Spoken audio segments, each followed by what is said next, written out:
Good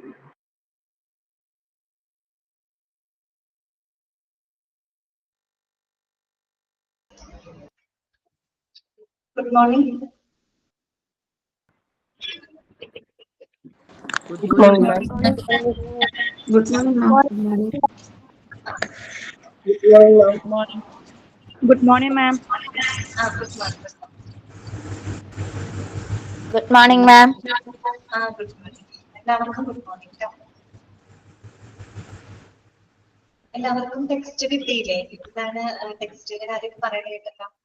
test കിട്ടിയിട്ടില്ല, അവർ അയച്ചിട്ടുണ്ട്. 10 ദിവസത്തിനുള്ളിൽ എത്തും, പോസ്റ്റ് വഴി ആയതുകൊണ്ട്. ശരി. എന്താണ് ടെക്സ്റ്റ് എടുക്കാതെ പഠിക്കാൻ ബുദ്ധിമുട്ടെന്നൊക്കെ പറയണ കേട്ടോ, മെസ്സേജ് ആണ് ചോദിച്ചേക്കാം. നമുക്ക്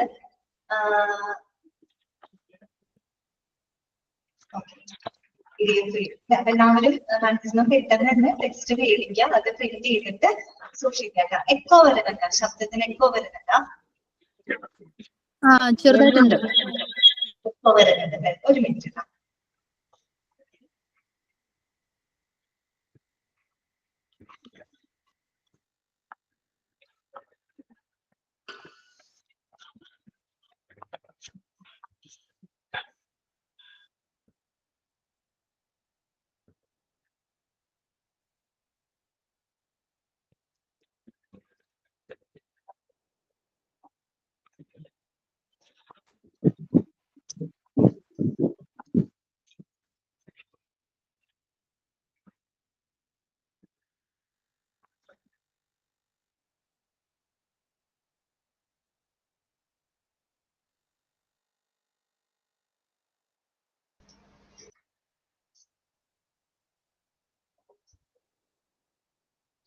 ഇപ്പൊ നിങ്ങൾക്ക് എക്കോ വരുന്നുണ്ടോ? ഇപ്പൊ പ്രശ്നമുണ്ടോ?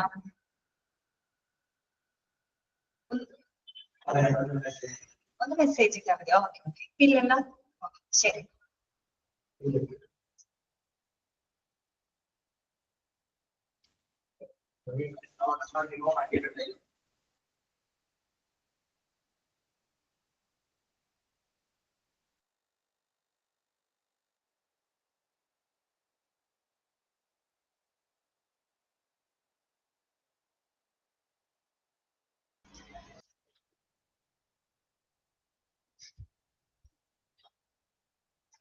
നിങ്ങളുടെ ആരെങ്കിലും മൈക്ക് ഓൺ ചെയ്തിട്ടുണ്ടെങ്കിൽ ഓഫ് ചെയ്ത് വെക്കണം കേട്ടോ, മ്യൂട്ട് ചെയ്ത് വെക്കണേ, അല്ലെങ്കിൽ എക്കോ വരാൻ സാധ്യതയുണ്ട്. ഓക്കെ, അപ്പൊ നമുക്ക് ഇപ്പൊ പ്രശ്നമില്ല, സൗണ്ട് ക്ലിയർ അല്ലേ നിങ്ങൾക്ക്? ഓക്കെ ആണല്ലോ, ശരി. അപ്പൊ ഞാൻ പറഞ്ഞത് വേറെ ഒന്നുമല്ല, എത്രയും നിങ്ങൾക്ക് പ്രിന്റ് അയച്ചിട്ടുണ്ടല്ലോ, എല്ലാവരും ഇത് പ്രിന്റ് എടുത്ത് സൂക്ഷിച്ചു വെക്കണം കേട്ടോ. ഓക്കെ, അപ്പൊ നമുക്ക് ഇന്നത്തെ ക്ലാസ് തുടങ്ങാം. കഴിഞ്ഞ ക്ലാസ്സിൽ നമ്മുടെ 4th ചാപ്റ്റർ ആണ് നമ്മൾ തുടങ്ങിയത്, ക്ലാസിഫിക്കേഷൻ ഓഫ് ഹോസ്പിറ്റൽസ് അല്ലെ. അപ്പൊ അതിൽ നമ്മൾ ഒരു 6 ഫാക്ടേഴ്സിനെ ബേസ് ചെയ്തുകൊണ്ടാണ് നമ്മൾ ഹോസ്പിറ്റലിന്റെ ക്ലാസിഫിക്കേഷൻ ഈ ഒരു ചാപ്റ്ററിനകത്ത് പഠിക്കുന്നത് അല്ലെ. നമ്മൾ 6 ഫാക്ടേഴ്സുകളും കണ്ടിരുന്നു അല്ലെ. 6 ഫാക്ടേഴ്സ് ഡീറ്റെയിൽ ആയിട്ട് കണ്ടില്ല, 3 നമ്മൾ പറഞ്ഞുള്ളൂ. 6 ഫാക്ടേഴ്സ് ഏതൊക്കെയാണെന്ന് സൈസ് ഉണ്ട്, ലെവൽ ഓഫ് കെയർ ഉണ്ട്, ക്ലിനിക്കൽ സ്പെഷ്യാലിറ്റി ഉണ്ട്, പിന്നെന്താണ് ഓണർഷിപ്പ് ഉണ്ട്, സിസ്റ്റം ഓഫ് മെഡിസിൻ ഉണ്ട്, ലെങ്ത് ഓഫ് സ്റ്റേ അല്ലെ. അങ്ങനെ 6 ഫാക്ടേഴ്സിനെയാണ് ബേസ് ചെയ്തുകൊണ്ടാണ് നമ്മൾ ഹോസ്പിറ്റലിനെ ക്ലാസിഫൈ ചെയ്യുന്നത് അല്ലെ. അതിനകത്ത് നമ്മൾ സൈസ് എന്ന് പറഞ്ഞാൽ എന്താണ്? സൈസ് ഈക്വൽ ടു എന്താ ഉദ്ദേശിക്കുന്നത്? Number of the inpatient beds ആണ് അല്ലെ. അതിനെ ബേസ് ചെയ്തുകൊണ്ട് നമ്മൾ പ്രധാനമായിട്ടും 3 ആയിട്ടാണ് ക്ലാസിഫൈ ചെയ്തത്. സ്മോൾ ഹോസ്പിറ്റൽ, പിന്നെ എന്താണ് mid sized hospital, large hospital. ഇവയുടെ ഓരോന്നിന്റെ എന്താണ് പ്രത്യേകതകൾ നമ്മൾ കമ്പയർ ചെയ്ത് കഴിഞ്ഞ ക്ലാസ്സിൽ പറഞ്ഞിരുന്നു. ക്ലിയർ ആയിട്ട് വിചാരിക്കുന്നു കേട്ടോ. പിന്നെ നമ്മൾ കണ്ടത് ലെവൽ ഓഫ് കെയർ ആണ് അല്ലെ, പരിചരണത്തിന്റെ നിലവാരമാണ്. അതിന് ബേസ് ചെയ്തുകൊണ്ട് നമ്മൾ 3 ആയിട്ട് ക്ലാസിഫൈ ചെയ്തു അല്ലെ. പ്രൈമറി കെയർ എക്സാമ്പിൾ നമ്മൾ PHC എന്ന് പറഞ്ഞത്, പ്രാഥമിക ആരോഗ്യ കേന്ദ്രമാണ് എക്സാമ്പിൾ ആയിട്ട് പറഞ്ഞത്. പിന്നെ സെക്കൻഡറി കെയർ എക്സാമ്പിൾ പറഞ്ഞത് CHC, ഡിസ്ട്രിക്ട് ഹോസ്പിറ്റൽ, അതുപോലെ തന്നെ സബ് ഡിസ്ട്രിക്ട് ഹോസ്പിറ്റൽ. ഓക്കെ, പിന്നെ നമ്മൾ ടെർഷ്യറി കെയറിന് എന്താണ് എക്സാമ്പിൾ നമ്മൾ പറഞ്ഞത്? Government medical college. എല്ലാത്തിന്റെ എക്സാമ്പിൾ നമ്മൾ ഗവൺമെന്റ് സിസ്റ്റത്തിലൂടെയാണ് എക്സാം, ഗവൺമെന്റിന്റെ സിസ്റ്റത്തിലൂടെയാണ് നമ്മൾ എക്സാമ്പിൾ എല്ലാം തന്നെ നോക്കിയിട്ടുള്ളത്. പിന്നെ നമ്മൾ പറഞ്ഞത് ക്ലിനിക്കൽ സ്പെഷ്യാലിറ്റി ആയിരുന്നു. ഓരോ ഹോസ്പിറ്റലും അവർ ഓഫർ ചെയ്യുന്ന സ്പെഷ്യാലിറ്റിക്ക് അനുസരിച്ചുകൊണ്ട് പലതായിട്ട് നമുക്ക് ക്ലാസിഫൈ ചെയ്യും. പ്രധാനമായിട്ടും രണ്ടെണ്ണമാണ് നമ്മൾ പറഞ്ഞത്, single speciality and multiple speciality അല്ലെ, മൾട്ടി സ്പെഷ്യാലിറ്റി. ഓക്കെ, അതില് വേറൊരു പോയിന്റും കൂടെ നമ്മൾ പഠിച്ചിരുന്നു. ഓരോ ഹോസ്പിറ്റലും അവർ ഓഫർ ചെയ്യുന്ന സ്പെഷ്യാലിറ്റിക്ക് അനുസരിച്ചുകൊണ്ടാണ് അവിടുത്തെ റിസോഴ്സസും ഓർഗനൈസേഷനും ഒക്കെ നിർണ്ണയിക്കപ്പെടുന്നത്. അങ്ങനെ ഒരു പോയിന്റ് കൂടെ നമ്മൾ അവിടെ പഠിച്ചിരുന്നു.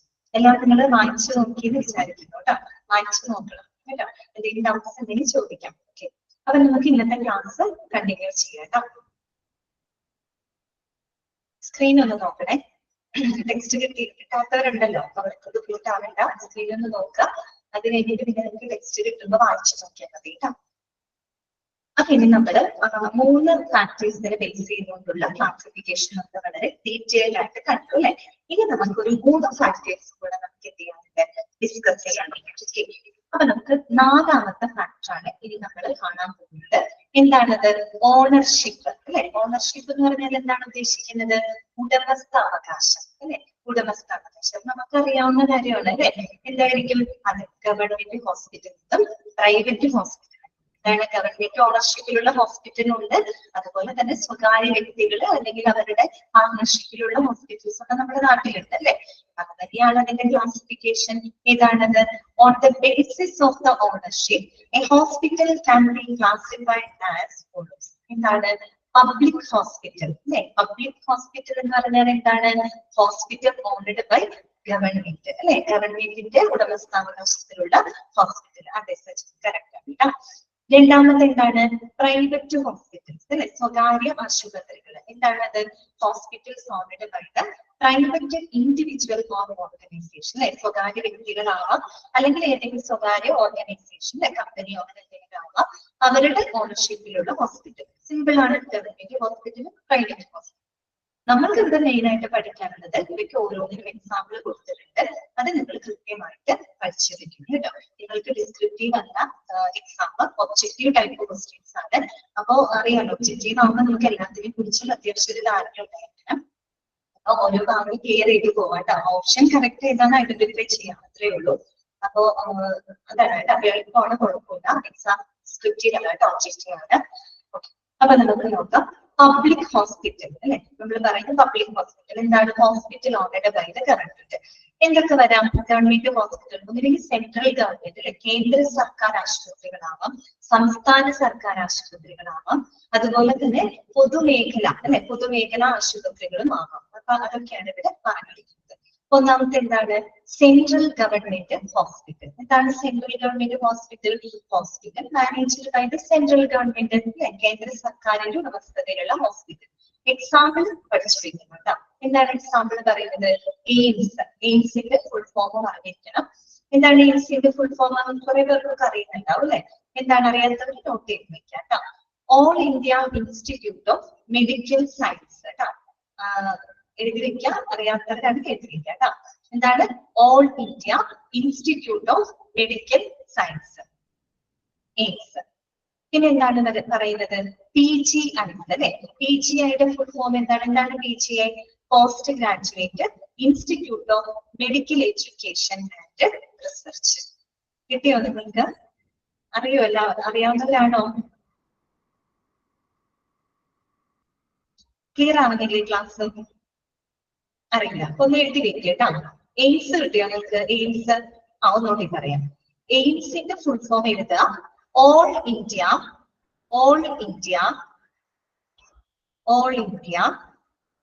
ഇൻസ്റ്റിറ്റ്യൂട്ട് ഓഫ്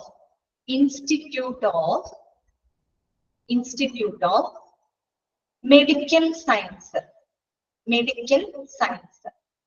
അതാണ് എയിംസിന്റെ ഫുൾ ഫോം കേട്ടോ. അതെ,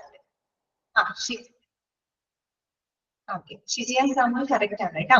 all India institute of medical science. അത് ഇതുപോലും ടൈപ്പ് ചെയ്തിട്ടുണ്ട്. All India institute of medical science. കിട്ടിയോ നിങ്ങൾക്ക്? കുറെ പേർക്കൊക്കെ അറിയുന്നുണ്ടാവും, അറിയാത്തവരാണെങ്കിൽ എഴുതി വെച്ചു. ക്ലിയർ ആയിട്ട്? ഓക്കെ, ഇനി നമുക്ക് അറിയേണ്ടത് PGI ആണ് അല്ലെ. PGI അധികം കേട്ടിട്ടുണ്ടാവില്ല, എഴുതി വെക്കുക കേട്ടോ. Post graduate POST, POST, GRADUATE AT post graduate, Institute of INSTITUTE Institute of Medical Education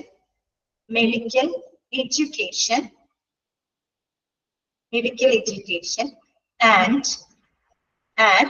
research.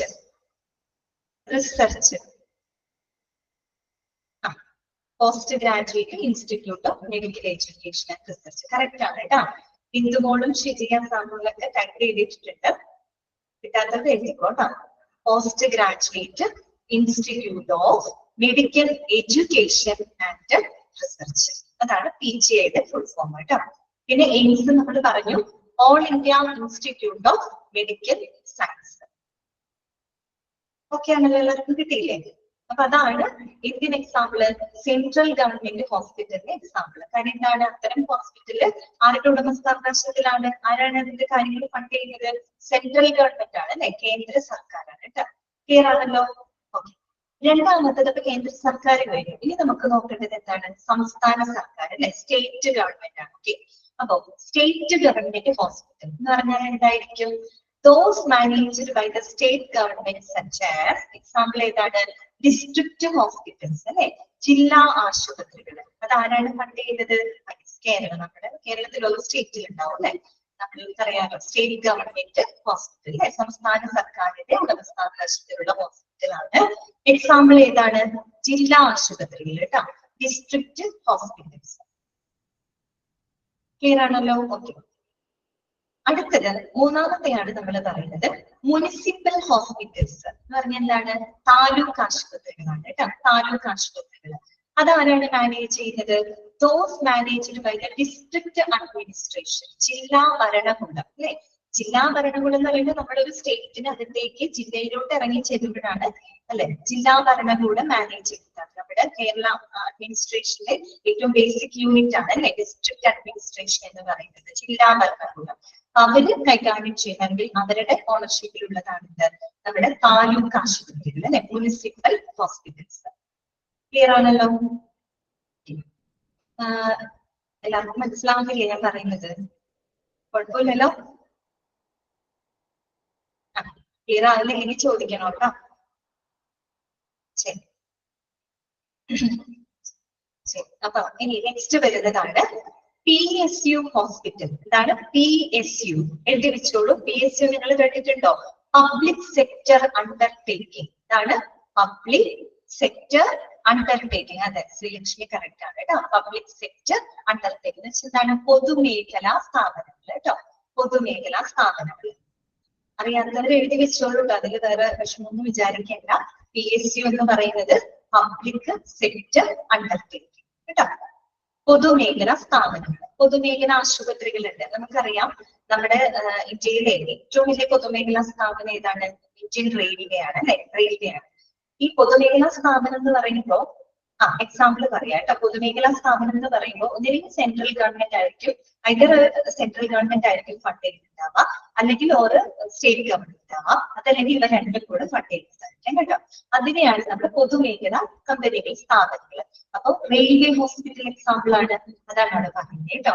Those managed by the specific PSU like railway hospitals.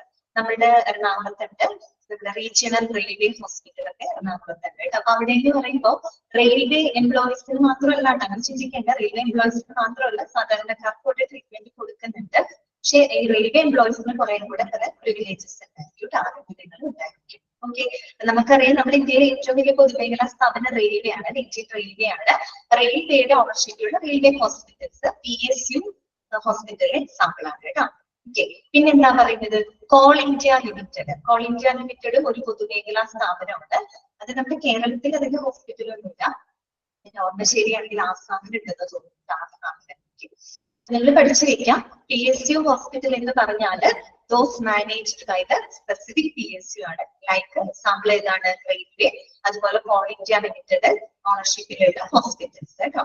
Clear ആണല്ലോ ഇത്രയും പറയുന്നത്? അപ്പൊ നമ്മൾ പബ്ലിക് ഹോസ്പിറ്റൽ എന്ന് പറയുമ്പോൾ വേറൊന്നുമില്ല, those owned by the government. Government എന്ന് പറയുന്നത് സെൻട്രൽ ഗവൺമെന്റ് ഉണ്ട്, സ്റ്റേറ്റ് ഗവൺമെന്റ് ഉണ്ട്, അതുപോലെ തന്നെ നമ്മുടെ ഡിസ്ട്രിക്ട് അഡ്മിനിസ്ട്രേഷൻ ഉണ്ട്, PSU ഹോസ്പിറ്റൽസ് ഹോസ്പിറ്റൽസ് ഒക്കെ അതിനകത്താണ് വരുന്നത്. എക്സാമ്പിൾ പഠിച്ചു വെക്കാം. സെൻട്രൽ ഗവൺമെന്റിന്റെ എക്സാമ്പിൾ എയിംസും PGയും. എയിംസ് എന്ന് വെച്ചാൽ all India institute of medical science. PGI എന്ന് പറഞ്ഞാൽ post graduate institute of medical education and research. Okay, പിന്നെ നമ്മൾ കണ്ടത് സ്റ്റേറ്റ് ഗവൺമെന്റ്. എക്സാമ്പിൾ ഏതാണ്? ഡിസ്ട്രിക്ട് ഹോസ്പിറ്റൽ കേട്ടോ, ജില്ലാ ആശുപത്രികളാണ്. പിന്നെ നമ്മൾ പറഞ്ഞത് നമ്മുടെ ജില്ലാ ഭരണകൂടം മാനേജ് ചെയ്യുന്നത് അല്ലെ. നമ്മുടെ ഒരു ജില്ലയുടെ അകത്തേക്ക് വരുമ്പോൾ ജില്ലാ ഭരണകൂടം മാനേജ് ചെയ്യുന്നതാണ് നമ്മുടെ മുനിസിപ്പൽ ഹോസ്പിറ്റൽ, താലൂക്ക് ആശുപത്രികൾ ഒക്കെ ഗവൺമെന്റ് ഓണർഷിപ്പിലാണ് അല്ലെ. പിന്നെ നമ്മൾ പറഞ്ഞത് PSU ഹോസ്പിറ്റലാണ്, public sector undertaking. Example railway ഹോസ്പിറ്റലും കോൾ ഇന്ത്യ ലിമിറ്റഡ് അതിന്റെ അണ്ടറിലുള്ള ഹോസ്പിറ്റൽസ്. ക്ലിയർ ആണല്ലോ? ഓക്കെ, നെക്സ്റ്റ് നമുക്ക് പഠിക്കാനുള്ളത് പ്രൈവറ്റ് ഹോസ്പിറ്റൽ ആണ് അല്ലെ, സ്വകാര്യ ആശുപത്രി. എന്നാ ഊഹിക്കാം, എന്തായിരിക്കും? Hospitals owned by the private individual or organisation. സ്വകാര്യ വ്യക്തികളാവാം അല്ലെങ്കിൽ സ്വകാര്യ ഓർഗനൈസേഷൻസിന്റെ ഓണർഷിപ്പിലുള്ള ഹോസ്പിറ്റൽസ് ആയിരിക്കും അല്ലെ. അതിനകത്ത് തന്നെ 4 വിഭാഗങ്ങളുണ്ട്. അതെന്താണ്? For profit private hospital. For profit അല്ലെ, പേരിൽ തന്നെ നമുക്കറിയാം, ലാഭേച്ഛയോട് കൂടി തന്നെ പ്രവർത്തിക്കുന്ന ഹോസ്പിറ്റൽസ് ആണ്. എന്ന് പറഞ്ഞാൽ എന്താണ്?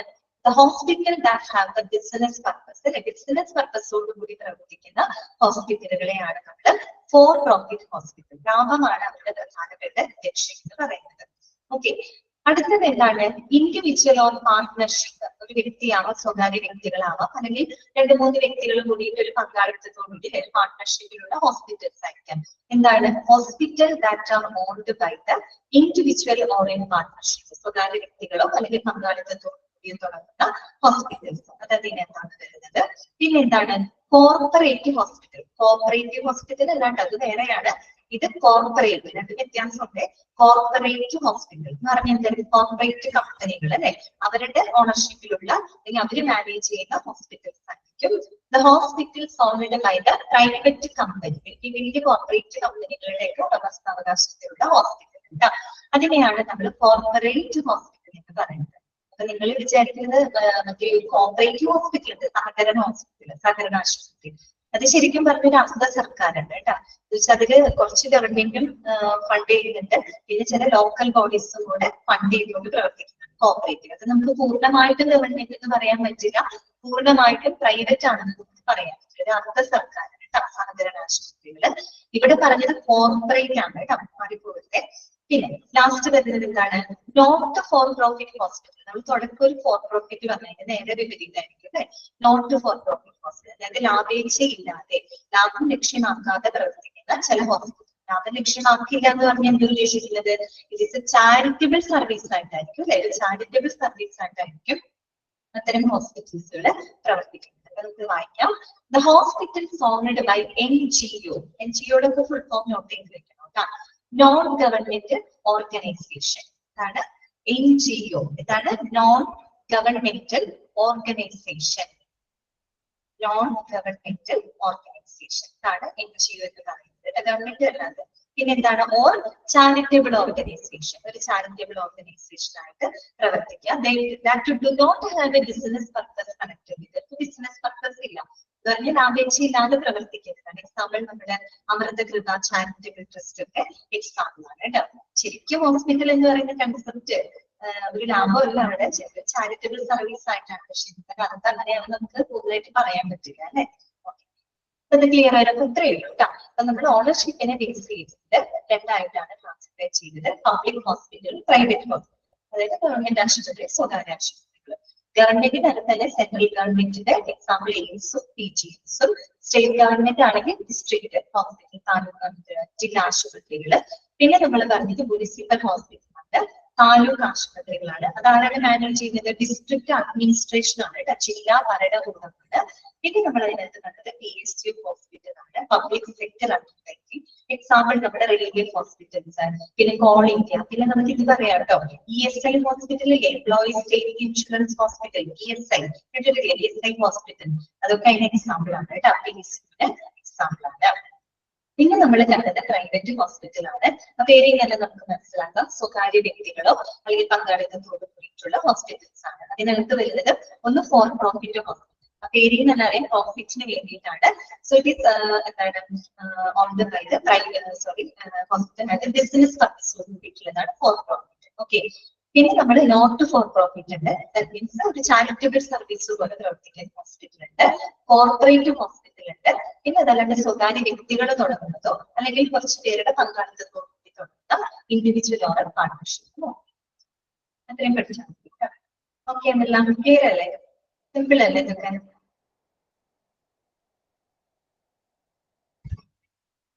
എല്ലാവർക്കും മനസ്സിലാവുമെന്ന് വിചാരിക്കുന്നു കേട്ടോ. ശരി, അടുത്തതാണ് 5ാമത്തെ ഫാക്ടറാണ് നമ്മൾ നോക്കുന്നത്. എന്താണ്? ESI ഹോസ്പിറ്റൽ PSU എക്സാമ്പിൾ ആണ് കേട്ടോ. PSU പബ്ലിക് സെക്ടർ അണ്ടർടേക്കിംഗ്സ് ഇല്ലേ, അതിന് എക്സാമ്പിൾ ആണ് കേട്ടോ ESI ഹോസ്പിറ്റൽ. ഇനി അടുത്തതാണ് 5ാമത്തെ ഫാക്ടറാണ് നമ്മൾ ഡിസ്കസ് ചെയ്യാൻ പോകുന്നത്. എന്താണത്? സിസ്റ്റം ഓഫ് മെഡിസിൻ അല്ലെ, ചികിത്സാ സമ്പ്രദായം അല്ലെങ്കിൽ NGO non governmental organisation. Government അല്ലാത്തത് കേട്ടോ, non governmental organisation. Non governmental ആണ്, ഗവൺമെന്റിന്റെ ഓണർഷിപ്പ് ഇല്ല കേട്ടോ. കിട്ടിയില്ല അതിരിക്കും.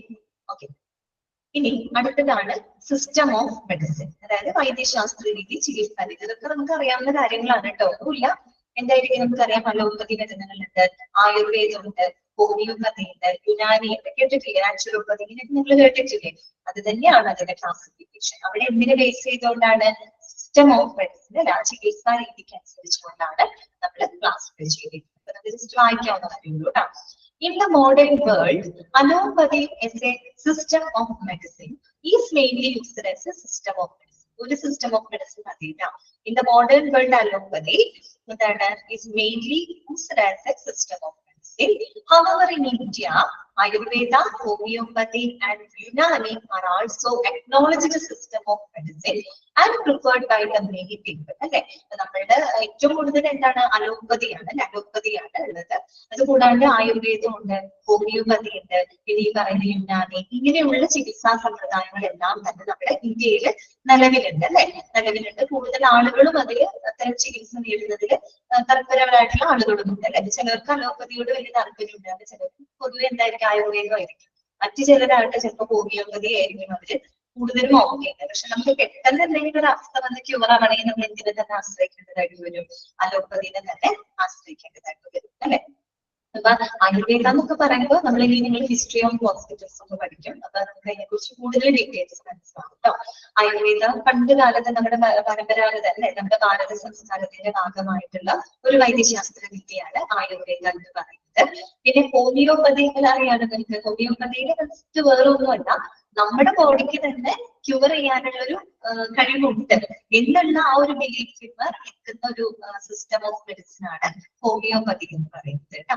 പിന്നെ യുനാനി എന്ന് പറയുന്നത് നിങ്ങൾ കേട്ടിട്ടില്ലേ? യുനാനി ചികിത്സ. ശരിക്കും യുനാനി എന്ന് പറയുന്നത് ഗ്രീസില് കേട്ടോ, ഗ്രീസില് നിന്നും വന്നിട്ടുള്ള ഒരു മെഡിസിനൽ സിസ്റ്റം ആണ്. ഗ്രീസിനെ അറബിയിൽ പറയുന്ന പേരാണ് യുനാനി കേട്ടോ. അറബിയിൽ പറയുന്ന പേരാണ് യുനാനി. പക്ഷെ അമേരിക്ക മുസ്ലിം കൾച്ചറിൽ ഉള്ളതാണ്. ഗ്രീസിൽ നിന്ന് വന്ന ഒരു വൈദ്യശാസ്ത്ര രീതിയാണ്. ഗ്രീസിനെ അറബിയിൽ പറയുന്ന പേരാണ് യുനാനി കേട്ടോ. അപ്പൊ അങ്ങനെയുള്ള ചികിത്സാ സമ്പ്രദായങ്ങൾ നമ്മുടെ ഇന്ത്യയിൽ നിലവിലുണ്ട്. പിന്നെന്താണ്? Depending upon their prominent system once more. Unani കൂടുതൽ ഡീറ്റെയിൽ ഒന്നും ഇതിനകത്ത് പറഞ്ഞിട്ടില്ല. യുനാനി എന്ന് പറഞ്ഞാല് ഗ്രീസിൽ നിന്ന് വന്നിട്ടുള്ള വൈദ്യശാസ്ത്ര രീതിയാണ് കേട്ടോ. ഗ്രീസിനെ, യൂറോപ്പിലെ ഗ്രീസില്ലേ, ആ ഗ്രീസിനെ അറബിയിൽ പറയുന്ന പേരാണ് യുനാനി കേട്ടോ. അപ്പൊ പൊതുവെ നമ്മൾ യുനാനിന്ന് കേൾക്കുമ്പോ ഇൻഡോ പേർഷ്യൻ അല്ലെ, ഒരു മുസ്ലിം കൾച്ചറിൽ നിലനിൽക്കുന്ന വൈദ്യശാസ്ത്ര രീതിയായിട്ടാണ് പൊതുവെ പറയുന്നത്. അത് ഗ്രീസിൽ നിന്ന് വന്നതാണ്. ഗ്രീസിനെ അറബിയിൽ പറയുന്ന പേരാണ് യുനാനി കേട്ടോ. പിന്നെന്താണ്? Depending upon their prominent system of medicine, hospitals can be classified as homeopathic hospital, ayurveda hospital or Unani hospital. ഇങ്ങനെ നമുക്ക് ക്ലാസിഫൈ ചെയ്യാം. അലോപ്പതി, ആയുർവേദ, ഹോമിയോപ്പതി, യുനാനി, അങ്ങനെ നമുക്ക് പലതരത്തിൽ ക്ലാസിഫൈ ചെയ്യാം. Even though such hospitals are few to numbers, there is an increasing interest of people in availing the treatment of this system of medicine. കാര്യം ഈ പറയുന്ന ഹോസ്പിറ്റൽ ആയുർവേദം യുനാനി ഒക്കെ എടുക്കുകയാണെങ്കിൽ ഹോസ്പിറ്റലിൽ ചുരുക്കം ഉണ്ടാവും. നമ്മുടെ നാട്ടിലതിന് ചുരുക്കമല്ലേ ഉള്ളത്. കൂടുതൽ എന്ത് തന്നെയാണ്? അലോപ്പതിയാണ് അല്ലെ. പക്ഷെ ആ എണ്ണത്തിൽ കുറവാണെങ്കിൽ പോലും അത്തരത്തിലുള്ള ട്രീറ്റ്മെന്റില് താല്പര്യമുള്ള ആളുകൾ ഉണ്ട് എന്നാണ് പറയുന്നത് കേട്ടോ. ഓക്കെ, ഇത്രയും ഇത്രയേ ഉള്ളൂ. സിസ്റ്റം ഓഫ് മെഡിസിനെ അടിസ്ഥാനമാക്കിയിട്ട് നമ്മൾ അലോപ്പതി എന്നും ആയുർവേദ എന്നും ഹോമിയോപ്പതി എന്നും യുനാനി ഹോസ്പിറ്റൽ എന്നും തരംതിരിക്കുന്നു. എന്താണ് അതിന് TDFA, അത് ഇങ്ങനെ സ്ക്രോൾ ചെയ്യുമ്പോൾ ഇങ്ങനെ വരുന്നത് കേട്ടോ. ഞാനിവിടെ പോയിന്റ് ചെയ്യാം. ഇവിടെ ഉണ്ട്, നോട്ട് ഉണ്ട് കേട്ടോ. അവിടെ എവിടെ മിസ്സായിട്ടുണ്ട്, സ്ക്രോൾ ചെയ്തിട്ട് താഴത്തോട്ട് വന്നത് കേട്ടോ. Depending upon their prominent system of medicine, hospitals can be classified as a homeopathic hospital, Ayurveda hospital, or Unani hospital. Even though such hospitals are few in numbers, there is an increased interest of people in availing the treatment of the system of medicine. Clear ആണല്ലോ? ഇനി നമ്മൾ അടുത്തൊരു ഫാക്ടറാണ് കാണാൻ പോകുന്നത്. Last ഫാക്ടറാണ്. എന്താണത്? Length of stay. ഇതാണ് ലെങ്ത് ഓഫ് സ്റ്റേ അല്ലെ, താമസത്തിന്റെ ദൈർഘ്യം. ആരുടെ താമസത്തിന്റെ ദൈർഘ്യമാണ്? പേഷ്യന്റിന്റെ താമസത്തിന്റെ ദൈർഘ്യമാണ് കേട്ടോ. അപ്പൊ നോക്കിക്കേ, on the basis of length of stay generally needed for a patient in a hospital can be classified as a long stay hospitals and short stay hospitals. അപ്പൊ എങ്ങനെയാണ് നമ്മൾ ക്ലാസിഫൈ ചെയ്ത പേഷ്യന്റ് അവരുടെ ചികിത്സയ്ക്കായിട്ട് സ്പെൻഡ് ചെയ്യുന്ന, സ്റ്റേ ചെയ്യേണ്ടി വരുന്ന ആ ഒരു ടൈമിനെ ഡിപ്പെൻഡ് ചെയ്തുകൊണ്ട് നമുക്ക് പ്രധാനമായിട്ടും രണ്ടായിട്ടാണ് ക്ലാസിഫൈ ചെയ്യുന്നത്. ഒന്ന് ഷോർട്ട് സ്റ്റേ ഹോസ്പിറ്റൽ, രണ്ട് ലോങ് സ്റ്റേ ഹോസ്പിറ്റൽ. പേരിൽ തന്നെ നമുക്ക് കിട്ടും അല്ലെ. ഷോർട്ട് സ്റ്റേ ഹോസ്പിറ്റൽ എന്ന് പറഞ്ഞാൽ എന്തായിരിക്കും? The patients in the short stay hospitals are required to be admitted for a relatively shorter period, such as 1 or 2 days up to 20 days. അല്ലെ, അതായത് കൂടി വന്നാൽ എന്താണ്? 1 or 2 ദിവസം, അല്ലെങ്കിൽ മാക്സിമം പോയാൽ ഒരു 20 ദിവസം ഷോർട്ട് സ്റ്റേ വരുന്നു അല്ലെ. അപ്പൊ അതിനകത്ത് പേഷ്യൻസ് അവരുടെ ചികിത്സയുടെ ഭാഗമായിട്ട് 1 or 2 ദിവസം, അല്ലെങ്കിൽ മാക്സിമം പോയ ഒരു 20 ദിവസം വരെയാണ് നമുക്ക് സ്റ്റേ ചെയ്യേണ്ടതായിട്ട് വരുന്നത്. അത്തരം ഹോസ്പിറ്റലിൽ നമുക്ക് ഷോർട്ട് സ്റ്റേ ഹോസ്പിറ്റൽ എന്ന് പറയും. നിങ്ങൾക്ക് ബോറടിക്കുന്നുണ്ടോ? ബോറടിക്കുന്നുണ്ടോ നിങ്ങൾക്ക്? ബോറടി ഫീൽ ചെയ്യുന്നുണ്ടോ? കുറെ പേര് ലഞ്ച് ടൈം പോകുന്നത് ചേച്ചിസാണേ. ഓക്കെ, പിന്നെന്താണ്? Most hospitals that we see in our locality are short stay hospitals. അതായത് നമ്മുടെ നാട്ടിലൊക്കെ കാണുന്ന മിക്കവാറും ഹോസ്പിറ്റൽസ് എന്ത് തന്നെയാണ്? ഷോർട്ട് സ്റ്റേ ഹോസ്പിറ്റൽസ് ആയിരിക്കും കേട്ടല്ലോ. ഇനി അടുത്തത് എന്താണ്? ലോങ് സ്റ്റേ ഹോസ്പിറ്റൽസ് ആണ് അല്ലെ. എന്താണ് ലോങ് സ്റ്റേ ഹോസ്പിറ്റൽസ്? അപ്പൊ അത് നേരെ വിപരീതമായിരിക്കും അല്ലെ. അതായത് these hospitals offer care that generally requires its patient to stay for a long term. Long ടേമിലാണ്, such as months or years in the hospital. ചിലപ്പോ മാസങ്ങളോളം, പക്ഷെ വർഷങ്ങളോളം ചിലപ്പോ പേഷ്യൻസിന് ട്രീറ്റ്മെന്റിന്റെ ഭാഗമായിട്ട് ഹോസ്പിറ്റലിൽ സ്റ്റേ ചെയ്യേണ്ടതായിട്ട് വരും. അപ്പൊ അങ്ങനെയുള്ള ഹോസ്പിറ്റലിനെയാണ് നമ്മൾ എന്ത് പറയുന്നത്? ലോങ് സ്റ്റേ ഹോസ്പിറ്റൽ എന്ന് ഉദ്ദേശിക്കുന്നത്. അപ്പൊ എന്തൊക്കെയായിരിക്കും എക്സാമ്പിൾ വരിക? എക്സാമ്പിൾ പറയുന്നുണ്ട്. Typically such hospitals will be mental hospital അല്ലെ, മാനസിക രോഗ ആശുപത്രികള്. പിന്നെന്താ, അവിടേക്ക് ചിലപ്പോ എന്താണ് 1-2 ദിവസം അല്ലെ അവരുടെ മാനസികാരോഗ്യം വീണ്ടെടുക്കുന്നത് വരെ, പക്ഷെ ചിലപ്പോ മാസങ്ങളോ വർഷങ്ങളോ വരെ ചിലപ്പോ സ്പെൻഡ് ചെയ്യുന്നതായിട്ട് വരും അല്ലെ. അത്തരത്തിലുള്ള മെന്റൽ ഹോസ്പിറ്റൽ. പിന്നെന്താണ്? റീഹാബിലിറ്റേഷൻ സെന്റർ അല്ലെ, പുനരധിവാസ കേന്ദ്രങ്ങൾ. അപ്പൊ എന്തെങ്കിലും അസുഖം വന്നു, നമ്മൾ അതിൽ നിന്ന് റിക്കവർ ചെയ്ത് വരാനായിട്ട് റീഹാബിലിറ്റേഷൻ കൊടുക്കും അല്ലെ. അത്തരത്തിലുള്ള പുനരധിവാസ കേന്ദ്രങ്ങള്. പിന്നെന്താണ്? Geriatric care centre. എന്താണ് ജെറിയാട്രിക് എന്ന് പറഞ്ഞാൽ വേണ്ടിയിട്ട് അർത്ഥം? വയോജനങ്ങൾ അല്ലെ, വയസ്സായിട്ടുള്ള ആളുകളാണ്. അപ്പൊ ഈ വയോജന സംബന്ധമായിട്ടുള്ള അങ്ങനെയുള്ള ആളുകളെ പരിചരിക്കുന്ന കേന്ദ്രങ്ങൾ അല്ലെ. അപ്പൊ അത് എക്സാമ്പിൾ ആണ്. പിന്നെന്താണ്? Palliative care units. Pain and palliative care units ഒക്കെ നിങ്ങൾ കേട്ടിട്ടില്ലേ? ഗുരുതരമായിട്ട് അസുഖങ്ങൾ വന്നു, ഇനി അവർക്ക് വേറെ ഒന്നും കൊടുക്കാനില്ല അല്ലെ, പ്രത്യേകിച്ച് ഇനി അവർക്കൊന്നും കൊടുക്കാനില്ല, ഒരു മെന്റൽ സപ്പോർട്ട് അല്ലെങ്കിൽ അത്യാവശ്യം വേണ്ട ചില ഫിസിക്കൽ സപ്പോർട്ടൊക്കെ കൊടുക്കുന്നതിന് വേണ്ടിയിട്ടാണ് നമ്മൾ ഇങ്ങനെ pain and palliative care units ഒക്കെ കൊണ്ടുവരാം അല്ലെ. അപ്പൊ അവിടെയുള്ള പേഷ്യൻസിന് എന്താണ്? ചിലപ്പോൾ മാസങ്ങളോളം ഒക്കെ അവർക്ക് അവിടെ സ്പെൻഡ് ചെയ്യുന്നതായിട്ട് വരുമ്പോൾ നിങ്ങൾ പഠിക്കേണ്ടത് ഇത്രയേ ഉള്ളൂ. ലോങ് സ്റ്റേ ഹോസ്പിറ്റലിന് എക്സാമ്പിൾ ചോദിച്ചാൽ നിങ്ങൾ പറയാം mental hospital, rehabilitation centre, geriatric care centres, pain and palliative care units. അത്ര മാത്രമേ നിങ്ങൾക്ക് അവിടെ പഠിക്കാൻ കേട്ടോ. പിന്നെന്താണ്? Due to the long term residential needs, these hospitals are built in such a manner that gives it a feel of a home-like environment rather than a hospital. നമുക്കറിയാം പൊതുവെ നമുക്ക് ആർക്കും തന്നെ ഹോസ്പിറ്റലിൽ പോകാനൊന്നും താല്പര്യമില്ല. ശരിയാണ്, ബുദ്ധിമുട്ട് വരുമ്പോൾ നമ്മൾ പോകും, അല്ലാതെ ഹോസ്പിറ്റലിൽ കഴിയാന്ന് പറയുന്നത് സുഖമുള്ള കാര്യമൊന്നുമല്ല അല്ലെ. അപ്പൊ അത്തരത്തില് ഇങ്ങനെയുള്ള ഹോസ്പിറ്റലിൽ ഇപ്പോ എന്താണ് ദേവിക? ജെറിയാട്രിക് എന്ന് പറഞ്ഞാല് വയോജനങ്ങളാണ് കേട്ടോ. വയോജനങ്ങളില്ലേ, വയസ്സായ ആളുകളില്ലേ, അവർക്ക് പ്രത്യേക പരിചരണം കൊടുക്കുന്ന കേന്ദ്രങ്ങൾ കേട്ടോ. അതിനെയാണ് നമ്മൾ ജെറിയാട്രിക് കെയർ സെന്റേഴ്സ് എന്ന് പറയുന്നത്. ഓക്കെ, അപ്പോ ഇത്തരം ഹോസ്പിറ്റലുകൾ നമ്മൾ എങ്ങനെയായിരിക്കും ബിൽഡ് ചെയ്യാന്ന് പറയുന്ന ഒരു ഹോംലി ലൈക്ക് അല്ലെ, ഹോംലി ലൈക്ക് അറ്റ്മോസ്ഫിയർ ഉണ്ടാവുന്ന തരത്തിൽ വേണം അത്തരം ഹോസ്പിറ്റലുകളൊക്കെ ബിൽഡ് ചെയ്യാനൊക്കെ. അവർക്ക് ഭയങ്കര മടുപ്പ് ഫീൽ ചെയ്യില്ലേ? പ്രത്യേകിച്ച് എന്താണ്, അവർ സ്റ്റേ ചെയ്യുന്നത് 1-2 ദിവസങ്ങളല്ല, ചിലപ്പോ മാസങ്ങളോളം, പക്ഷെ വർഷങ്ങളോളം അവർക്ക് അവരുടെ ട്രീറ്റ്മെന്റിന്റെ ഭാഗമായിട്ട് സ്പെൻഡ് ചെയ്യേണ്ടതായിട്ട് വരും. അങ്ങനെയുള്ളവർക്ക് ഒരു ഹോംലി ലൈക്ക് ഒരു എൻവയോൺമെന്റ് അല്ലെ, ഒരു ഹോംലി ലൈക്ക് അറ്റ്മോസ്ഫിയർ ആണ് അങ്ങനെ തോന്നുന്ന വിധത്തിലുള്ള രീതിയിൽ വേണ്ടതൊക്കെ ബിൽഡ് ചെയ്യാനായിട്ട് കേട്ടോ. ഓക്കെ, ഇതോടുകൂടി നമ്മുടെ ചാപ്റ്റർ അവസാനിക്കുകയാണ്. അപ്പോ ഇനി നമുക്ക് കുറച്ച് അബ്രീവിയേഷൻസ് ആണ് നോക്കാനുള്ളത് കേട്ടോ. അപ്പൊ അബ്രീവിയേഷൻ നോക്കുന്നതിന് മുമ്പായിട്ട് നമ്മൾ ഈ ചാപ്റ്ററിൽ പഠിച്ച കാര്യങ്ങൾ ഒന്ന് റീവൈൻഡ് ചെയ്യാം. നമ്മൾ പ്രധാനമായിട്ടും ഹോസ്പിറ്റലിന്റെ തരത്തിന്റെ ക്ലാസിഫിക്കേഷൻ ആണ് നമ്മൾ കണ്ടത്. അപ്പൊ പ്രധാനമായിട്ടും 6 ഫാക്ടറിനെ ഡിപ്പെൻഡ് ചെയ്തിട്ടാണ് ക്ലാസിഫൈ ചെയ്തത്. ഒന്ന് സൈസ് ആണ്. സൈസ് ഇസ് ഈക്വൽ ടു എന്താ ഉദ്ദേശിക്കുന്നത്? നമ്പർ ഓഫ് ദ ഇൻപേഷ്യന്റ്സ് ആണ്. അതിനെ ഡിപ്പെൻഡ് ചെയ്തിട്ട് നമ്മൾ small hospital, mid sized and large hospital അങ്ങനെ 3ആയിട്ട് നമ്മൾ തരംതിരിച്ചു. ഓരോ ഇന്ത്യൻ കാര്യങ്ങൾ നമ്മൾ ക്ലാസ്സിൽ പറഞ്ഞിട്ടുണ്ട്, നമ്മൾ വായിച്ചിട്ടുണ്ടാവും എന്ന് വിചാരിക്കുന്നു. പിന്നെ നമ്മൾ രണ്ടാമത് പറഞ്ഞത് ലെവൽ ഓഫ് കെയർ ആണ്, പരിചരണത്തിന്റെ നിലവാരം. അതിന് എക്സാമ്പിൾ, അതിന് 3ആയിട്ടാണ് ക്ലാസിഫൈ ചെയ്തത്. പ്രൈമറി കെയർ, എക്സാമ്പിൾ പഠിച്ച പ്രൈമറി കെയർ എന്ന് പറഞ്ഞാൽ ബേസിക് മെഡിക്കൽ കെയർ എവിടെ കൊടുക്കുന്നു. എക്സാമ്പിൾ പ്രാഥമിക ആരോഗ്യ കേന്ദ്രം PHC. സെക്കൻഡറി കെയർ എന്ന് പറയുമ്പോൾ എന്താണ്, it provides the care 1 level higher care than primary അല്ലെ. പ്രൈമറിക്കാളും ഒരു പടി മുന്നിൽ കെയർ ആണ് കൊടുക്കുന്നത്. എക്സാമ്പിൾ നമ്മൾ പറഞ്ഞത് CHC, അതുപോലെ തന്നെ district hospital, sub district hospital. പിന്നെ ലാസ്റ്റ് പറഞ്ഞത് ടെർഷ്യറി കെയർ ഹോസ്പിറ്റൽ ആണ്. അവിടെ എങ്ങനെയായിരിക്കും, ഏറ്റവും അഡ്വാൻസ്ഡ് ലെവൽ ഓഫ് കെയർ ആയിരിക്കും കൊടുക്കുന്നുണ്ടാവുക. എക്സാമ്പിൾ നമ്മൾ പറഞ്ഞത് ഗവൺമെന്റ് മെഡിക്കൽ കോളേജ് ആണ്, കാരണം അവിടെ പഠിക്കാനുള്ളൂ, അതിൽ വരുന്നുള്ളതായിട്ട്. പിന്നെ നമ്മൾ പറഞ്ഞത് ക്ലിനിക്കൽ സ്പെഷ്യാലിറ്റി ആണ്. ഓരോ ഹോസ്പിറ്റലും ഓഫർ ചെയ്യുന്നതിനനുസരിച്ച് നമ്മൾ കാർഡിയാക് ഹോസ്പിറ്റൽ അല്ലെങ്കിൽ ഓങ്കോളജി ഹോസ്പിറ്റൽ, ഓർത്തോ ഹോസ്പിറ്റൽ അങ്ങനെയൊക്കെ നമ്മൾ പലതായിട്ട് ക്ലാസിഫൈ ചെയ്യുന്നുണ്ട്. പിന്നെ ഓർക്കേണ്ട ഒരു പ്രധാനപ്പെട്ട പോയിന്റ് ആണ്, ഒരു ഹോസ്പിറ്റൽ ഓഫർ ചെയ്യുന്ന കെയറിനെ ബേസ് ചെയ്തുകൊണ്ടാണ് അവിടുത്തെ റിസോഴ്സസും ഓർഗനൈസേഷനും ഒക്കെ നിർണ്ണയിക്കപ്പെട്ടിരിക്കുന്നത്. ആ ഒരു പോയിന്റ് മനസ്സിലാക്കിയിരിക്കാം. പിന്നെ നമ്മൾ ഇന്ന് പഠിച്ചത് ഓണർഷിപ്പ് ആണ്.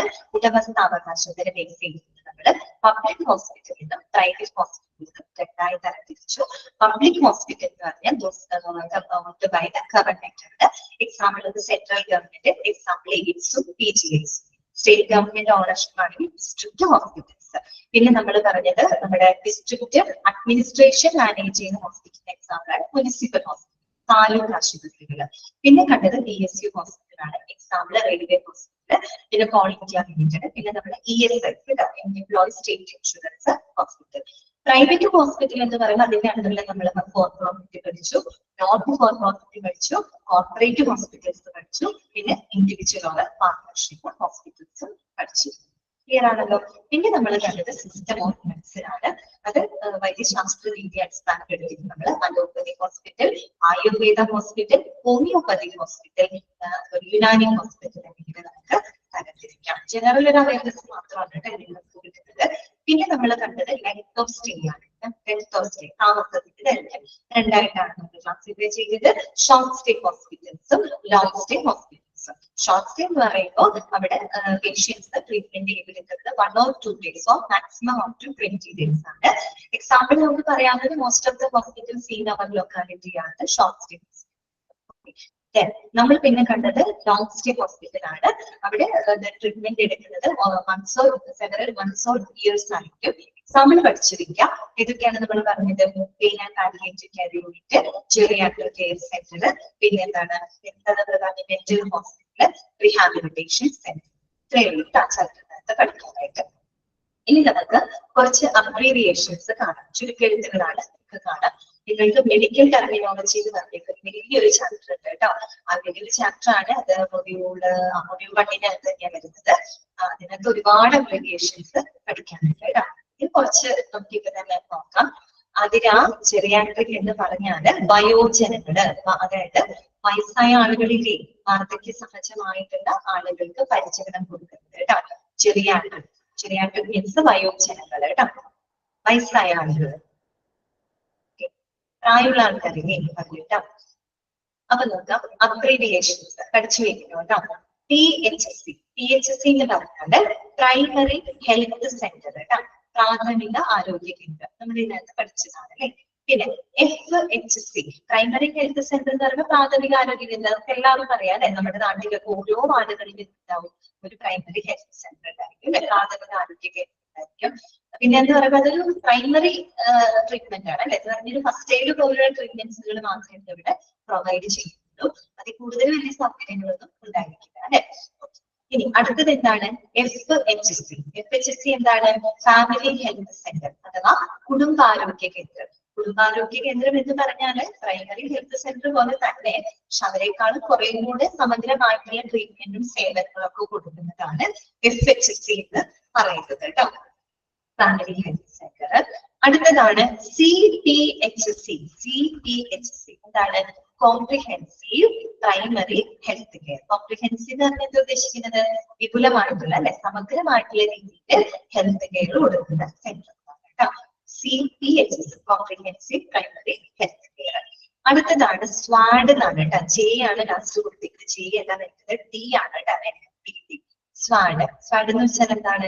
Step wise approach to airway diseases. എന്താണ് step wise approach to airway diseases. Airway diseases എന്ന് പറഞ്ഞാൽ എന്താ ഉദ്ദേശിക്കുന്നത്? അത് നമ്മുടെ ശ്വാസനാളം അല്ലെ, ശ്വാസകോശ സംബന്ധമായിട്ടുള്ള അസുഖങ്ങളാണ് കേട്ടോ. ഈ ആസ്മ പോലെയുള്ള അസുഖങ്ങളൊക്കെയാണ് ഉദ്ദേശിക്കുന്നത്. COPD അടുത്തത് വരുന്നുണ്ട്. അതൊക്കെ ഈ പറയുന്ന എയർവേ ഡിസീസ് ആണ്, ശ്വാസനാളവുമായിട്ടൊക്കെ ബന്ധപ്പെട്ട അസുഖങ്ങളാണ് കേട്ടോ. അതാണ് J അല്ലാട്ട, D ആണ് സ്വാഡ്. ഓക്കെ. അടുത്തതാണ് COPD. എന്താണ് COPD ഒക്കെ പലരും കേട്ടിട്ടുണ്ടാവും, കേട്ടിട്ടുണ്ടാവും, പഠിച്ചു വെക്കണം. അതിന്റെ expansion chronic obstructive pulmonary disease. Chronic obstructive pulmonary disease എന്ന് പറഞ്ഞാല് വിട്ടുമാറാത്ത ശ്വാസകോശ രോഗങ്ങളാണ് കേട്ടോ. COPD എന്ന് പറഞ്ഞാൽ എപ്പോഴും ബ്രീതിങ് ഡിഫിക്കൽട്ടി ഉണ്ടാവും. ലങ്സിലേക്ക് പോകുന്ന എയർവേസ് ഉണ്ടല്ലോ, അവിടെ ബ്ലോക്ക് വരെയാണ്, ഒബ്സ്ട്രക്ഷൻ തടസ്സം വരെയാണ് കേട്ടോ. അതുപോലെ നമുക്ക് ശരിയായ രീതിയിൽ ശ്വാസം എടുക്കാൻ പറ്റില്ല. എംഫിസിമ എന്നൊക്കെ പറയും കേട്ടോ. എംഫിസിമ നിങ്ങൾ കേട്ടിട്ടില്ലേ? എംഫിസിമ നമ്മൾ തിയേറ്ററിൽ സിനിമയൊക്കെ കാണാൻ പോകുമ്പോൾ മറ്റേ പുകവലി ആരോഗ്യത്തിന് ഹാനികരമാണ് അതിന് പരസ്യം വരില്ല. അപ്പൊ എംഫിസിമ എന്നൊക്കെ പറഞ്ഞ ഒരാൾ ചുമതല കണ്ടിട്ടില്ലേ? അതൊക്കെ തന്നെ. അപ്പൊ എന്താണ് COPD? Chronic obstructive pulmonary disease ആണ്. പിന്നെ അടുത്തതാണ് ആശ, ASH, ആശാ വർക്കർമാര് കേട്ടിട്ടില്ലേ? ആശ എന്താണ്? ആശയുടെ ഫുൾ ഫോം എന്താണ്? അക്രഡിറ്റഡ് സോഷ്യൽ ഹെൽത്ത് ആക്ടിവിസ്റ്റ് അല്ലെ, അംഗീകൃതമായിട്ടുള്ള സോഷ്യൽ ഹെൽത്ത് ആക്ടിവിസ്റ്റ് ആണ് ആശാ വർക്കർമാർ. വാർഡിലുണ്ടാവും അല്ലെ, കുട്ടികൾക്ക് വാക്സിനേഷനും കാര്യങ്ങളൊക്കെ എടുക്കാനാവുമ്പോൾ അവരെ നമ്മൾ വിളിച്ച് ഓർമ്മിപ്പിക്കും. ഇന്ന ദിവസം ഇന്ന സമയത്ത് വരണം, വാക്സിൻ എടുക്കണം, ഇങ്ങനെയുള്ള കാര്യങ്ങളെല്ലാം. പിന്നെ ഈ പറയുന്ന ഗർഭിണികളായിട്ടുള്ള സ്ത്രീകൾ ഉണ്ടെങ്കിൽ അവർക്ക് വേണ്ട സേവനങ്ങളും മറ്റൊക്കെ അറിയിക്കാനും അങ്ങനെയുള്ള കാര്യങ്ങളൊക്കെ ചെയ്യുന്നത് ഈ പറയുന്ന നമ്മുടെ ആശാ വർക്കർമാരായിരിക്കും അല്ലെ. ആശ എന്നതിന്റെ ഫുൾ ഫോം ഇതാണ്, അക്രഡിറ്റഡ് സോഷ്യൽ ഹെൽത്ത് ആക്ടിവിസ്റ്റ് ആണ് കേട്ടോ. അടുത്തതാണ് AWW. എന്താണ്? അംഗൻവാടി വർക്കർ. എന്താണ്? അംഗൻവാടി വർക്കർ. പിന്നെ അടുത്തത് എന്താണ്? WHSNC. WHSNC എന്ന് വെച്ചാല് ward health sanitation and nutrition committee. എന്താണ്? Ward health sanitation and nutrition committee. നമ്മുടെ വാർഡില് ഹൈജീനും ഒക്കെ ആയിട്ട് ബന്ധപ്പെട്ട്. നിങ്ങളുടെ നാട്ടില് പലരും പല ആൾക്കാരല്ലേ, നിങ്ങളുടെ നാട്ടിലൊക്കെ ഇങ്ങനെയെന്ന് എനിക്കറിയില്ല. നമ്മുടെ നാട്ടിലൊക്കെ ഉണ്ട് ആശാവർക്കർമാരല്ലാട്ടോ അവര്. നമ്മുടെ ഹെൽത്ത് സെന്ററിൽ നിന്ന് ചില ആൾക്കാർ ഇടയ്ക്ക് വരാറുണ്ട്. നമ്മുടെ കിണറ്റില് ബ്ലീച്ചിങ് പൗഡർ ഒക്കെ അതൊക്കെ ഇട്ടിട്ട് ആ ബ്ലീച്ചിങ് പൗഡർ ഒക്കെ ആയിട്ട് വരും. എന്നിട്ട് അവര് പറയുന്നത് ഇങ്ങനെ ഡൈല്യൂട്ട് ചെയ്തിട്ട് കിണറ്റിലൊഴുകി അണുവിമുക്തമാക്കുന്ന ഹൈജീനിന്റെ ഭാഗമായിട്ടൊക്കെ വരുന്നത്. അതുപോലെ നമ്മുടെ ഈ അയൺ ഗുളികകളൊക്കെ കൊണ്ടുതരും, വരാറുണ്ട് സർജറിക്ക്. അങ്ങനെ അവർ ആശാവർക്കർമാരെ രണ്ടാം അവർ ഹൈജീനിന്റെ ഭാഗമായിട്ട് വരുന്നത്. പിന്നെ അവർ ചില ബോധവൽക്കരണങ്ങളൊക്കെ നമുക്ക് തരും. ഇപ്പൊ നമ്മുടെ വീട്ടിലൊക്കെ വന്നിട്ട് വെള്ളമൊക്കെ കെട്ടിക്കിടക്കുന്നുണ്ട്, അതിന്റെ പാത്രത്തിലൊക്കെ ചെടിച്ചട്ടിയിലൊക്കെ വെള്ളം കെട്ടിയാലും പറയാം അതൊക്കെ കമ്പനി കളയണോട്ടോ, അല്ലെങ്കിൽ കൊതുകൊക്കെ മുട്ടയിടും എന്നൊക്കെ പറയാറുണ്ട്. അതൊക്കെ ഈ പറയുന്ന ഹെൽത്ത് സെന്ററിൽ നിന്ന് വരുന്ന ഈ WHSNCയിൽ പെട്ട ആൾക്കാരാണ് കേട്ടോ. Ward health sanitation and nutrition കമ്മിറ്റിയാണ് കേട്ടോ. അവര് ഇതിന്റെ ഒരു ഹെൽത്ത് ആൻഡ് ഹൈജീനിന്റെ ഭാഗമായിട്ട് വീടുകളിലേക്ക് വരുന്ന ആളുകൾ ബ്ലീച്ചിങ് പൗഡർ കൊണ്ടുവരാറുണ്ട് അല്ലെ. അപ്പൊ അവർക്ക് ചിലർക്കൊക്കെ അറിയാമായിരിക്കും അങ്ങനെയുള്ളത് കേട്ടോ. അത്രയുള്ള അബ്രീവിയേഷൻ സിമ്പിൾ അല്ലേ, പഠിച്ചു വെക്കണം കേട്ടോ. ഇതോടുകൂടി നമ്മുടെ ഈ ഒരു ചാപ്റ്റർ അവസാനിക്കുകയാണ് കേട്ടോ. ക്ലിയർ അല്ലേ? ചാപ്റ്റർ സിമ്പിൾ അല്ലേ?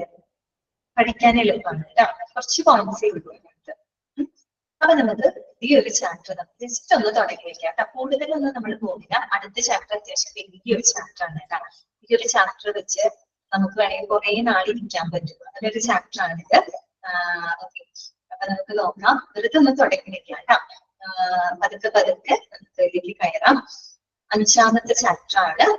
എനിക്ക് മൊഡ്യൂൾ 1-ലെ ഏറ്റവും വലിയൊരു ചാപ്റ്റർ ആണിത്. പിന്നെ ഒരു മെഡിക്കൽ ടെർമിനോളജി അത്യാവശ്യം വലിയ ചാപ്റ്റർ ആണ് കേട്ടോ. ഇത് എടുക്കാൻ സമയം എടുക്കും. അപ്പൊ പക്ഷെ ഈ ഒരു ചാപ്റ്ററിന് ഒരു പ്രത്യേകത എന്താണെന്നറിയോ? ഈ ഒരു ചാപ്റ്റർ പഠിച്ചു കഴിഞ്ഞാല് നിങ്ങൾക്ക് അത്യാവശ്യം ഒരു ഹോസ്പിറ്റൽ ഡിപ്പാർട്ട്മെന്റ്സിനെ കുറിച്ചൊക്കെ ഒരു ജനറൽ ആയിട്ടുള്ള കുറെ ധാരണയൊക്കെ നമുക്ക് ഈ ഒരു ചാപ്റ്റർ പഠിച്ചാൽ കിട്ടും കേട്ടോ. ഓക്കെ, അപ്പൊ നമുക്ക് നോക്കാം. ചാപ്റ്റർ നമ്പർ 5, 5ാമത്തെ ചാപ്റ്റർ ആണ്. Different departments of hospital. ഹോസ്പിറ്റലിലെ ഡിഫറെന്റ് ഡിപ്പാർട്ട്മെന്റ്സ് ആണ് നമ്മൾ പഠിക്കാൻ പോകുന്നത്. തുടങ്ങി വെക്കുന്നു ഓൾറെഡി എനിക്ക് തോന്നണ്ട. എന്താണ് ഹോസ്പിറ്റൽ ഡിപ്പാർട്ട്മെന്റ്? ഫസ്റ്റ് പേജിൽ നിങ്ങൾ ശ്രദ്ധിച്ചു. ഈ ഒരു ഫസ്റ്റ് പേജ് പറഞ്ഞ വേറൊന്നല്ല, ഒരു ഇൻഡെക്സ് പോലെയാണ് കൊടുത്തിരിക്കുന്നത് കേട്ടോ. ഈ ഒരു ചാപ്റ്ററിനകത്ത് എന്തെല്ലാം കാര്യങ്ങൾ വരുന്നുണ്ടെന്നുള്ളത് ഒന്ന് ഷോർട്ട് ആക്കിയിട്ട് കൊടുത്തേക്കാണ്. ഇത് നമുക്ക് വേണമെങ്കിൽ ഇങ്ങനെ എടുക്കുന്നതിന് വരെ വേറൊരു രീതിയിൽ നമുക്ക് എടുക്കാം. ഇങ്ങനെ വരച്ച് ഫ്ലോ ചാർട്ട് പോലെ നമുക്ക് എടുക്കാം. അപ്പൊ പഠിക്കാൻ കുറെ കൂടെ ഈസി ആയിരിക്കും കേട്ടോ. അപ്പൊ ശ്രദ്ധിക്കാം. ഹോസ്പിറ്റൽ ഡിപ്പാർട്ട്മെന്റ് ആണ് നമ്മൾ പഠിക്കാൻ പോകുന്നത്. നമ്മള് പ്രധാനമായിട്ടും ഹോസ്പിറ്റൽ ഡിപ്പാർട്ട്മെന്റിനെ പ്രധാനമായിട്ടും 3ആയിട്ടാണ് ക്ലാസിഫൈ ചെയ്തിരിക്കുന്നത്. 3ആയിട്ടാണ് ക്ലാസിഫൈ ചെയ്തിരിക്കുന്നത്. ഏതൊക്കെയാണെന്ന് അറിയാമോ? ഒന്നാമത്തത് മെഡിക്കൽ ഡിപ്പാർട്ട്മെന്റ്. അതാണ് medical department. Okay, second one എന്താണെന്ന് അറിയോ? Supportive department. അതാണ് സപ്പോർട്ടീവ് ഡിപ്പാർട്ട്മെന്റ്. ഇനി തേർഡ് വൺ, മൂന്നാമത്തെ എന്താണ്? Administrative department. അതാണ് അഡ്മിനിസ്ട്രേറ്റീവ് ഡിപ്പാർട്ട്മെന്റ്. ഇത് ഇങ്ങനെ ഇവർ എഴുതുന്നതിന് പകരം നമുക്ക് വേണമെങ്കിൽ എഴുതാം. ഹോസ്പിറ്റൽ അഡ്മിനിസ്ട്രേഷൻ ഹെഡിങ് കൊടുക്കുക. എന്നിട്ട് ഇങ്ങനെ 3 വരെയായിട്ടും ഫ്ലോ ചാർട്ട് കൊണ്ട് വരയ്ക്കുകയാണെങ്കിൽ നിങ്ങൾക്ക് പഠിക്കാൻ എളുപ്പമുണ്ട്. ഓരോരുത്തരുടെ ഇഷ്ടമനുസരിച്ച് ചെയ്താൽ മതി. അപ്പോ അതിനകത്ത് ആദ്യത്തെ മെയിൻ ഡിവിഷൻ എന്ന് പറയുന്നത് എന്താണ്? മെഡിക്കൽ ഡിപ്പാർട്ട്മെന്റ് ആണ്. രണ്ടാമത്തെ ഡിവിഷൻ എന്ന് പറയുന്നത് സപ്പോർട്ടിംഗ് ഡിപ്പാർട്ട്മെന്റ് ആണ്. മൂന്നാമത്തെ ഡിവിഷൻ എന്ന് പറയുന്നത് അഡ്മിനിസ്ട്രേറ്റീവ് ഡിപ്പാർട്ട്മെന്റ്. ഇതെല്ലാം അടങ്ങുന്നതാണ് എന്ന് പറയുന്നത് നമ്മുടെ ഹോസ്പിറ്റൽ. ഓക്കെ, ഇനി ശ്രദ്ധിക്കാം. നമ്മൾ ഫസ്റ്റ് ഒരു മെയിൻ ഡിവിഷൻ പറഞ്ഞില്ലേ, മെഡിക്കൽ ഡിപ്പാർട്ട്മെന്റ്. അതിനെ നമ്മൾ വീണ്ടും 2ആയിട്ട് സബ്ഡിവൈഡ് ചെയ്യാണ്. ഏതൊക്കെയാണെന്ന് അറിയാമോ? ഒന്ന് OPD. അത് നമ്മൾ മെഡിക്കൽ ഡിപ്പാർട്ട്മെന്റ് വരച്ചിട്ടുണ്ടെങ്കിൽ അതിനെ വീണ്ടും ഒന്ന് 2ആയിട്ട് സബ്ഡിവൈഡ് ചെയ്യാം. 2 ചെറിയ ഡിവിഷൻസ് കൊടുത്ത് ഏറെ കൊടുക്കുക. അതിനകത്ത് ഒന്ന് എന്താണ്? OPD. OPD എന്താണെന്ന് അറിയാമോ? Out patient department. അല്ലെ? OP അല്ലെ? OPD out patient department. രണ്ടാമത് എന്താണ്? IPD. IPD എന്താണ്? Inpatient department. അതെ, കറക്റ്റ് ആണ് കേട്ടോ. സച്ചിന ഓരോരുത്തർക്കൊക്കെ അറിയാം IPD. മനസ്സിലായാലോ? അത്രയേ ഉള്ളൂ. അതിന്റെ ഡീറ്റെയിൽസ് ആയിട്ടുള്ള കാര്യങ്ങളാണ് നമ്മൾ ഈ ഒരു ചാപ്റ്ററിനകത്ത് പഠിക്കുന്നത്. പിന്നെ നമ്മൾ പറഞ്ഞത് രണ്ടാമത്തെ ഒരു മെയിൻ ഡിവിഷൻ ആണ്. എന്താണത്? Supportive department. നടുക്കുലേര വരച്ചില്ല, അതെന്തായിരുന്നു? സപ്പോർട്ടീവ് ഡിപ്പാർട്ട്മെന്റ് എന്ന് പറഞ്ഞാല് സപ്പോർട്ട് ചെയ്യാം അല്ലെ? ആരെയാണ് സപ്പോർട്ട് ചെയ്യുന്നതെന്ന് അറിയോ? നമ്മൾ ഈ പറയുന്ന മെഡിക്കൽ ഡിപ്പാർട്ട്മെന്റിൽ ഉണ്ടല്ലോ, അവരെ സപ്പോർട്ട് ചെയ്യുന്ന ആൾക്കാരാണ് കേട്ടോ. Supportive department. അതിനെ നമ്മൾ പ്രധാനമായിട്ടും 4ആയിട്ടാണ് സബ്ഡിവൈഡ് ചെയ്തിരിക്കുന്നത്. 4ആയിട്ടാണ് സബ്ഡിവൈഡ് ചെയ്തിരിക്കുന്നത്. അതില് ഒന്നാമത്താണ് തെറാപ്യൂട്ടിക്. എന്താണ്? തെറാപ്യൂട്ടിക്. തെറാപ്യൂട്ടിക് എന്ന് പറയുമ്പോൾ എന്താണ്? ചികിത്സാ സംബന്ധമായിട്ടുള്ള കാര്യങ്ങളാണ് അല്ലെ? ഈ തെറാപ്യൂട്ടിക്കിന്റെ അണ്ടറിൽ ആരൊക്കെ വരുന്നുണ്ടെന്ന് അറിയാമോ? ഒന്ന് ഫാർമസി അല്ലെ, മരുന്ന് വിതരണം ചെയ്യുന്ന ഫാർമസി. പിന്നെ വരുന്നത് ഫിസിയോതെറാപ്പി അല്ലെ, ഫിസിയോതെറാപ്പി. പിന്നെ എന്താണ്? ഡയറ്ററ്റിക്സ് അല്ലെ, നമ്മുടെ ഡയറ്ററി സർവീസ്, ഭക്ഷണക്രമം. എന്തുകൊണ്ടാണ് ഇത് തെറാപ്യൂട്ടിക്കിൽ വന്നത്? തെറാപ്യൂട്ടിക് എന്ന് പറഞ്ഞാൽ ചികിത്സാ സംബന്ധമായിട്ടാണ് അല്ലെ? നമുക്ക് എങ്ങനെയൊക്കെ ചികിത്സ കൊടുക്കാം? മരുന്നിലൂടെ നമുക്ക് ചികിത്സ കൊടുക്കാം. പിന്നെയോ ഫിസിയോതെറാപ്പി ഒരു ട്രീറ്റ്മെന്റ് ആണ് അല്ലെ? ഫിസിക്കലായിട്ട് എന്തെങ്കിലും ബുദ്ധിമുട്ടുകളുടെ ഡിഫോർമാലിറ്റീസ് ഒക്കെ വന്നിട്ടുണ്ടെങ്കിൽ അതിനെ ട്രീറ്റ് ചെയ്യുന്നത് ഫിസിയോതെറാപ്പിയിലൂടെയാണ്. പിന്നെ ഡയറ്ററ്റിക്സും ഒരു ഭക്ഷണക്രമം. നിങ്ങൾ വിചാരിക്കും ഭക്ഷണത്തിന് അത്രത്തോളം ഇമ്പോർട്ടൻസ് ഉണ്ട്. തീർച്ചയായിട്ടും ഭയങ്കര ഒരു പ്രാധാന്യമുണ്ട് കേട്ടോ. നമ്മളുടെ അസുഖത്തിനെ ട്രീറ്റ് ചെയ്യുന്നതിന്റെ പ്രധാനപ്പെട്ട ഒരു റോൾ എന്ന് പറയുന്നത് നമ്മുടെ ഭക്ഷണത്തിന് തന്നെയാണ് കേട്ടോ. അതും ഈ തെറാപ്യൂട്ടിക്കിന്റെ അണ്ടറിൽ വരും. നമുക്ക് പഠിക്കാനുള്ള ഒരുപാട് തെറാപ്യൂട്ടിക് ഡയറ്റ്സ് ഒക്കെ നമുക്ക് പഠിക്കാനുണ്ട്. റീനൽ ഡയറ്റ്, കാർഡിയാക് ഡയറ്റ്, അതുപോലെ തന്നെ ഒത്തിരി ഡയറ്റുകൾ ഉണ്ട് കേട്ടോ. അപ്പൊ ഡയറ്ററ്റിക്സ് ഈ 3 പേരും ആരുടെ അണ്ടറിലാണ് വരുന്നത്? തെറാപ്യൂട്ടിക്കിന്റെ അണ്ടറിലാണ് വരുന്നത്. പിന്നെ രണ്ടാമത്തെ സബ് ഡിവിഷൻ എന്താണ്? ജനറൽ ആണ്. പൊതുവായിട്ടുള്ള കുറച്ച് കാര്യങ്ങളാണ് ജനറൽ. അതിനകത്ത് വരുന്നതാണ് CSST. ഒന്ന് നോട്ട് ചെയ്ത് വെക്കാം. CSST എന്ന് പറഞ്ഞാല് സെൻട്രൽ സ്റ്റെറൈൽ സപ്ലൈ ഡിപ്പാർട്ട്മെന്റ്. ഇതാണ് central CENTRAL central sterile STERILE sterile central sterile supportive department കേട്ടോ. Supportive department central sterile supportive അല്ലാട്ടോ, സോറി, സപ്ലൈ ഡിപ്പാർട്ട്മെന്റ് കേട്ടോ. SUPPLY supply department. Central sterile supply department. Sterilise ചെയ്യാനായിട്ട് എന്താണ്? അണുവിമുക്തമാക്കുക അല്ലെ. അതായത് നമ്മുടെ ഹോസ്പിറ്റലിലെ അവിടുത്തെ എക്യുപ്മെന്റ്സുകൾ, ടൂൾസുകൾ ഇവയെല്ലാം തന്നെ അണുവിമുക്തമായിട്ട് സൂക്ഷിക്കാനായിട്ട് സഹായിക്കുന്ന ഒരു ഡിപ്പാർട്ട്മെന്റ് ആണ്. CSST എന്ന് പറയുന്ന ഒരു ചാപ്റ്ററിൽ നിന്ന് നിങ്ങൾക്ക് പഠിക്കാനുണ്ട് കേട്ടോ. CSST. ഓക്കെ. പിന്നെ എന്താണ്? ഹൗസ് കീപ്പിംഗ് അതായത് ആശുപത്രിയിലെ മറ്റുള്ള സേവനങ്ങൾ, ഹൗസ് കീപ്പിംഗ് ഡിപ്പാർട്ട്മെന്റ്. പിന്നെ കിച്ചൺ, പിന്നെ ലോണ്ടറി, അതായത് അലക്കല് കാര്യങ്ങളൊക്കെ, ബെഡ്ഷീറ്റ്, പില്ലോ കവേഴ്സ് ഒക്കെ ഫൗണ്ടേഷൻസ് ഒക്കെ യൂസ് ചെയ്യുന്ന അത് ലോണ്ടറി. പിന്നെ സെക്യൂരിറ്റി. പിന്നെ വരുന്നതാണ് മെയിന്റനൻസ്. PDF കാണുന്നില്ലേ? ഞാൻ PDF എടുത്ത് വെച്ചിട്ടുണ്ട്. ഞാനൊന്ന് പോയിന്റ് ചെയ്തത് നോക്കിയാൽ മതി കേട്ടോ. എല്ലാവർക്കും കാണുന്നില്ലേ PDF? മെയിന്റനൻസ് കേട്ടോ. പിന്നെന്താണ്? മോർച്ചറി. ഇതാണ് മോർച്ചറി. കാണുന്നില്ലേ എല്ലാവർക്കും?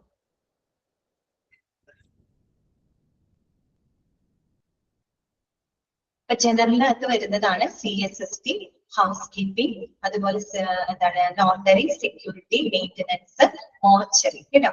അടുത്തതാണ് ഡയഗ്നോസ്റ്റിക്സ്. മൂന്നാമത്തെ ഉപവിഭാഗമാണ്, സബ് ഡിവിഷൻ ആണ് ഡയഗ്നോസ്റ്റിക്സ്. ഡയഗ്നോസ്റ്റിക്സ് എന്ന് പറഞ്ഞാൽ എന്താണ്? രോഗനിർണയം. നമുക്ക് എങ്ങനെയൊക്കെ രോഗം നിർണ്ണയിക്കാനായിട്ട് പറ്റും? ഒന്ന് നമ്മളുടെ എന്താ പറയാ ബ്ലഡിലൂടെ അല്ലെ, ബ്ലഡ് അല്ലെങ്കിൽ മറ്റുള്ള സാമ്പിൾസിലൂടെ നമുക്ക് രോഗനിർണയം നടത്താൻ പറ്റും. പിന്നെ എങ്ങനെ നമുക്ക് രോഗനിർണയം നടത്താൻ പറ്റും? ഇമേജിംഗ് ടെസ്റ്റുകൾ അല്ലെ, ഇമേജിംഗ് ടൂൾസുകൾ, എക്സ്റേ, MRI, CT അങ്ങനെയുള്ള ഇമേജിംഗ് ടെസ്റ്റുകളിലൂടെ, സ്കാനിങ്ങിലൂടെ നമുക്ക് രോഗനിർണയം നടത്താൻ പറ്റും. അതിന്റെ അണ്ടറിൽ എന്തൊക്കെ വരും? ലബോറട്ടറി വരും, റേഡിയോളജി വരും. മനസ്സിലായല്ലോ? ലബോറട്ടറി വരും, റേഡിയോളജി. പിന്നെ വരുന്നത് നാലാമത്തെ സബ് ഡിവിഷനാണ് ഇൻഫോർമേറ്റീവ്. വിവര സംവിധാനങ്ങൾ അല്ലെ. അതിനകത്ത് എന്തൊക്കെ വരും? ഒന്ന് മെഡിക്കൽ റിസോഴ്സസ് അല്ലെ. മെഡിക്കൽ റിസോഴ്സസിലൂടെയാണ് നമുക്ക് പല ഇൻഫർമേഷൻസും കിട്ടുന്നത്. പിന്നെ എന്താണ്? IT അല്ലെ, ഇൻഫർമേഷൻ ടെക്നോളജി, IT. ക്ലിയർ ആണല്ലോ? അപ്പൊ നമ്മൾ രണ്ടാമത്തെ മെയിൻ ഡിവിഷൻ ഏതായിരുന്നു നമ്മൾ പറഞ്ഞത്? സപ്പോർട്ടിംഗ് ഡിപ്പാർട്ട്മെന്റ് ആണ്. അതിന് നമ്മൾ 4 ആയിട്ട് സബ് ഡിവൈഡ് ചെയ്തു. ഒന്ന് തെറാപ്യൂട്ടിക്, 2 ജനറൽ, മൂന്നാമത്തത് ഡയഗ്നോസ്റ്റിക്സ്, നാലാമത്തത് ഇൻഫർമേറ്റീവ്. ഈ പറയുന്ന ഓരോന്നിന്റെ അണ്ടറിൽ വരുന്നതാണ് നമ്മൾ കണ്ടത്. ഇനി മൂന്നാമത്തെ ഒരു മെയിൻ ഡിവിഷൻ ഉണ്ടല്ലോ, അതെന്താണ്? അഡ്മിനിസ്ട്രേറ്റീവ് ഡിപ്പാർട്ട്മെന്റ് ആണ്. Administrative department. അതിന്റെ അണ്ടറിൽ 3 പേരാണ്, 3 സബ് ഡിവിഷൻസ് ആണ് വരുന്നത്. ഒന്ന് അഡ്മിനിസ്ട്രേറ്റീവ് തന്നെ, അഡ്മിനിസ്ട്രേറ്റീവ്. 2 ഫിനാൻസ്.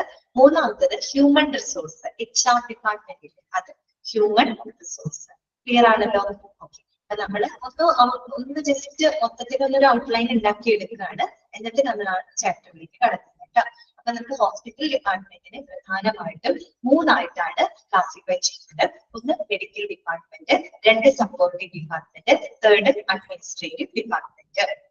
അതിനകത്ത് മെഡിക്കൽ ഡിപ്പാർട്ട്മെന്റിനെ നമ്മൾ 2 ആയിട്ട് സബ് ഡിവൈഡ് ചെയ്തു. ഒന്ന് OPD, out patient department, 2 IPD, inpatient department. Clear? അതവിടെ കറക്റ്റ്. രണ്ടാമത്തെ മെയിൻ ഡിവിഷൻ സപ്പോർട്ടിംഗ് ഡിപ്പാർട്ട്മെന്റ് ആണ്. അതിന് നമ്മൾ പ്രധാനമായിട്ടും 4 ആയിട്ടാണ് സബ് ഡിവൈഡ് ചെയ്യുന്നത്. ഒന്ന് തെറാപ്യൂട്ടിക്, അതിന്റെ അണ്ടറിൽ വരുന്ന കുറച്ച് കാര്യങ്ങളുണ്ട് അല്ലെ. അതായത് ഫാർമസി വരുന്നുണ്ട്, ഫിസിയോതെറാപ്പി വരുന്നുണ്ട്, ഡയറ്ററ്റിക്സ് വരുന്നുണ്ട്. പിന്നെ ജനറൽ എന്ന് പറയുമ്പോൾ ഒരുപാട് കാര്യങ്ങൾ അതിനകത്ത് വരും. CSST, house keeping, laundry, security, maintenance, mortuary, അങ്ങനെ ഒത്തിരിയേറെ ജനറൽ ആയിട്ടുള്ള കുറെ കാര്യങ്ങൾ അതിനകത്ത് വരുന്നുണ്ട്. പിന്നെ ഡയഗ്നോസ്റ്റിക്സ് ആണ്, രോഗനിർണയം. എങ്ങനെയൊക്കെ നമുക്ക് രോഗനിർണയം നടത്താൻ പോകുന്നത്? ലാബ് ടെസ്റ്റുകൾ, ലബോറട്ടറി വരും. പിന്നെ ഇമേജിംഗ് ടെസ്റ്റുകൾ, അപ്പൊ റേഡിയോളജി അതിനകത്ത് വരും. പിന്നെ വരുന്നത് ഇൻഫർമേറ്റീവ് ആണ്. ഇങ്ങനെയൊക്കെ നമുക്ക് ഇൻഫർമേഷൻസ് കിട്ടും. മെഡിക്കൽ റിസോഴ്സസ് വഴി നമുക്ക് ഇൻഫർമേഷൻസ്. പിന്നെ എന്താണ്? IT അല്ലെ, information technology. CSST, central sterile supply department. Central sterile sterile, STERILE, sterile supply, SUPPLY, supply department, CSS. നിങ്ങളിപ്പോ ജസ്റ്റ് തുടങ്ങിയ കാരണമുണ്ടാണ് ഇതൊക്കെ നിങ്ങൾക്ക് ചാപ്റ്റർ ആയിട്ട് പഠിക്കാനുണ്ട്. കുറെ ക്ലിയർ ആവും. അത് പറഞ്ഞു ഇൻഫർമേഷനും തമ്മില്. പിന്നെ മൂന്നാമത്തെ മെയിൻ ഡിവിഷൻ എന്ന് പറയുന്നത് അഡ്മിനിസ്ട്രേറ്റീവ് ഡിപ്പാർട്ട്മെന്റ് ആണ്. അഡ്മിനിസ്ട്രേറ്റീവ് ഡിപ്പാർട്ട്മെന്റിലെ മൂന്ന്, അതെ സജിന കറക്റ്റ് ആണ് കേട്ടോ. സെൻട്രൽ സ്റ്റീറൈൽ സപ്ലൈ ഡിപ്പാർട്ട്മെന്റ്, അതെ കറക്റ്റ് ആണ്. പിന്നെ വരുന്നത് നമ്മുടെ അഡ്മിനിസ്ട്രേറ്റീവ് ഡിപ്പാർട്ട്മെന്റ് ആണ്. അതിലെ മൂന്ന് സബ് ഡിവിഷൻസ് ആണ്. ഒന്ന് അഡ്മിനിസ്ട്രേറ്റീവ്, രണ്ട് ഫിനാൻസ്, മൂന്ന് HR കേട്ടോ, ഹ്യൂമൻ റിസോഴ്സസ്. ക്ലിയർ ആണല്ലോ? ക്ലിയർ അല്ലേ? ഓക്കെ. ഇനി നമ്മള് അടുത്ത ക്ലാസ്സില് നമുക്ക് നെക്സ്റ്റ് ക്ലാസ് വരുന്നത് ഈ ചൊവ്വാഴ്ചയാണ്, നമ്മുടെ ട്യൂസ്ഡേ ആണ് വരുന്നത്. അപ്പൊ നമുക്ക് ഇതങ്ങനെ തുടങ്ങാം കേട്ടോ. അഡ്മിനിസ്ട്രേറ്റീവ് ഇവിടെ നമുക്ക് തുടങ്ങാം. ഒത്തിരി ഡിപ്പാർട്ട്മെന്റ്സുകൾ നമുക്ക് പഠിക്കുന്നത്. ചാപ്റ്ററിനകത്ത് ഒരു 24 മെഡിക്കൽ ഡിപ്പാർട്ട്മെന്റും 12 സപ്പോർട്ടീവ് ഡിപ്പാർട്ട്മെന്റും ഈ പറയുന്ന 3 അഡ്മിനിസ്ട്രേറ്റീവ് ഡിപ്പാർട്ട്മെന്റും പഠിക്കാനുണ്ട് കേട്ടോ. നിങ്ങൾക്ക് അത്യാവശ്യം വലിയൊരു ചാപ്റ്റർ ആണ്. അങ്ങനെ അപ്പൊ നമ്മള് ഇന്നത്തെ ക്ലാസ്സിൽ അൺമ്യൂട്ട് ചെയ്യാണ്. എന്തെങ്കിലും ഡൗട്ട്സ് ഇന്നത്തെ ക്ലാസ്സിൽ ഉണ്ടെങ്കിൽ ചോദിച്ചു കേട്ടോ.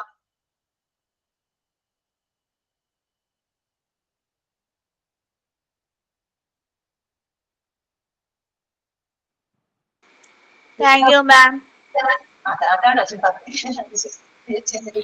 മാം സ്കാനിങ് ഒക്കെ ഇതിലെ വരാം. സ്കാനിങ് വരുന്നത് റേഡിയോളജി. Okay okay. ഫയൽ എടുത്തരാം.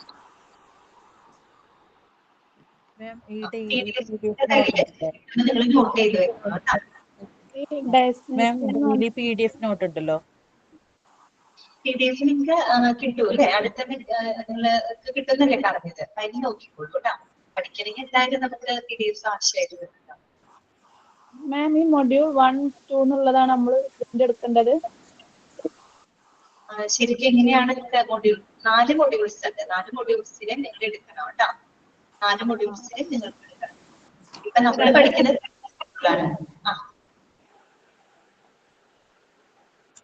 ഇപ്പൊ നമുക്ക് ഇതിനകത്ത് 2 മൊഡ്യൂൾ മാത്രമേ ഇട്ടിട്ടുള്ളൂ. എന്ത് 2 മൊഡ്യൂൾ മാത്രമേ ഇട്ടിട്ടുള്ളൂ. 2 മൊഡ്യൂളാണ് ഇട്ടിട്ടെങ്കിൽ 2 മൊഡ്യൂൾ നിങ്ങൾ പ്രിന്റ് എടുത്ത് സൂക്ഷിക്കാം കേട്ടോ. അത് കഴിയാൻ സമയം എടുക്കുമല്ലോ. ഒരു 3 months ബാക്കി 3 months ആണ് തേർഡും ഫോർത്തും നമ്മൾ ഫിനിഷ് ചെയ്യുന്നത്. ബാക്കി 6 months ആണല്ലോ ഡ്യൂറേഷൻ. 1ഉം 2ഉം കൊടുത്ത് ആദ്യത്തെ 3 മാസത്തിൽ തീർക്കണം. 3ഉം 4ഉം ആണ് അടുത്ത 3 മാസത്തേക്ക് വരുന്നത്. അപ്പൊ നിങ്ങൾക്ക് ഫസ്റ്റും സെക്കൻഡ് ആഴ്ച വേഗം അത് പ്രിന്റ് എടുത്ത് സൂക്ഷിക്കാം. ബാക്കി വഴിയേ വന്നോളൂ കേട്ടോ. എന്താണ് PG എന്ന് പറഞ്ഞാല് post graduate institute of medical education and research കേട്ടോ. ക്ലാസ് കാണാം കേട്ടോ. അപ്പൊ ശരി, നിങ്ങൾക്ക് ഡൗട്ട്സ് എന്താണ്? ഗൂഗിൾ ക്ലാസ് റൂമിൽ ടെസ്റ്റ് കൊടുക്കത്തില്ലേ? ടെസ്റ്റ് 5 മാർക്കിന്റെ മോക്ക് ടെസ്റ്റ് കൊടുക്കും. മോക്ക് ടെസ്റ്റ് കൊടുക്കും. അത് ആ ക്വസ്റ്റ്യൻസ് പോലെ തന്നെ ആയിരിക്കും നമുക്ക് റിയൽ എക്സാമിന് വരുന്നത്. അതൊരു ക്വസ്റ്റ്യൻസ് അല്ല വരാ, അതൊരു മോഡലാണ്. നിങ്ങൾക്ക് പ്രാക്ടീസ് ചെയ്യാൻ വേണ്ടിയിട്ടാണ് മോക്ക് ടെസ്റ്റ് തരുന്നത്. അങ്ങനെയാണ്. ഒബ്ജക്റ്റീവ് ടൈപ്പ് ആണ് കേട്ടോ വരുള്ളൂ. സ്ക്രിപ്റ്റീവ് അല്ല നിങ്ങളുടെ എക്സാം, ഒബ്ജക്റ്റീവ് ടൈപ്പ് ആണ് കേട്ടോ. ഇപ്പോഴേ മോക്ക് ടെസ്റ്റ് ചെയ്ത് പരിശീലിക്കുമ്പോൾ നിങ്ങൾക്ക് അതിനുള്ള ഒരു പ്രാക്ടീസ് കിട്ടും. അതിന് വേണ്ടിയിട്ടാണ് കേട്ടോ. അപ്പൊ നിങ്ങൾക്ക് നമ്മുടെ ക്ലാസ് ഇന്നിട്ട് വൈൻഡ് അപ്പ് ചെയ്യാണ്. നമുക്ക് നെക്സ്റ്റ് വീക്കിൽ കാണാം കേട്ടോ. ശരി എന്നാ. Okay, thank you ma'am. Thank you ma'am. Thank you ma'am. Thank you, ma'am.